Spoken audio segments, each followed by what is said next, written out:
Alors, bien sûr qu'il n'y a pas que les politiques, parce que vous vous en doutez bien que il y a tous ceux qui se sont fait taper sur le coin de la gueule, qui vont t'appeler par téléphone ou sur les réseaux internet, qui vont dire ah nous aussi on en a marre, ça fait chier tout ça, patati patata. Nous on a des idées pour te sauver la vie, toi et tes compagnons. Voilà, venez vogue la galère et on va faire notre parti politique. Oui, mais oui, ça arrive plus souvent, assez souvent, c'est pour piquer du pognon. Bah oui. Non, en général, ils te disent, vas-y, donne des donations, ceci, cela, ils s'engraissent et après, on les revoit plus. Hein. Il y en a un paquet comme ça qu'on a vu apparaître en disant, on va faire des listes citoyennes, soit citoyens, tralali, tralala. Et en fin de compte, on les a plus revus une fois qu'ils ont fait leur petite cagnotte, ils ont disparu. Ou savoir où ils sont, si on le savait, ils seraient peut-être derrière les barreaux. Bah oui, c'est pas très légal tout ça. Alors, tu as toujours ceux qui sont fondamentalement convaincus de faire la bonne action. Ils vont se sacrifier pour tous, pour devenir monsieur, madame le maire, monsieur, madame la nouvelle députée, je veux dire. Ah là, ou tous ces gens-là. Donc, ils veulent vraiment aider le peuple et la nation. Ouais. Ouais, ouais, mais c'est sans compter que l'humanité a de gros problèmes. Ouais.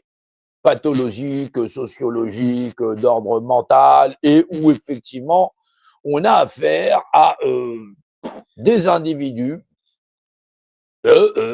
voilà, qui pensent que ton cul qui est né sur cette planète, ou fondamentalement toute forme de vie qui pourrait se déplacer, parler, communiquer dans une langue en français ou ailleurs, devrait subitement être disposé à se pencher profondément devant eux, faire la révérence et garder son cul à la même hauteur, tête baissée, pour pouvoir continuer à se faire culbuter.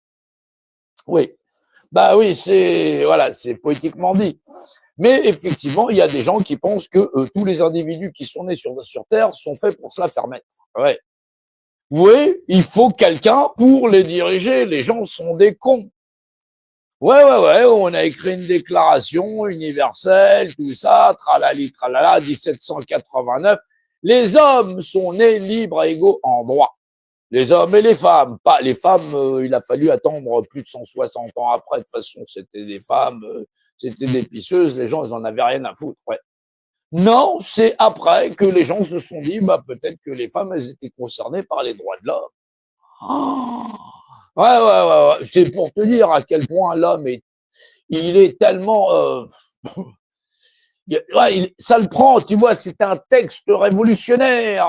Ouais, mais il a fallu 160 ans pour que la révolution se fasse dans sa tête en disant, oh, dans l'espèce humaine, les hommes sur la Terre, il y a des hommes et des femmes. Effectivement, les droits de l'homme concernent les femmes. C'est assez hallucinant quand même. Hein. Non, les gens sont pressés, ils voulaient tous la liberté, mais de là à penser que les femmes étaient enchaînées, non, il n'y avait pas de chaîne. Par contre, tu la fermes, s'il te plaît, va faire la popote, tout ça, t'arrives, les pieds sous la table, il est au mon whisky, il est au mon ceci, il est au mon cela. Donc, c'est vrai qu'à un moment donné, on doit se rendre compte que les hommes et les femmes bah, sont des êtres égaux. Il faut l'accepter. Ouais, des hommes plus que d'autres. Il y a des hommes qui sont très grands, des hommes qui sont tout petits, puis des hommes qui sont tout petits, d'autres qui sont très grands. Bah oui, il y en a qui sont plus larges et d'autres moins larges. Mais fondamentalement, on est des êtres égaux sur cette planète.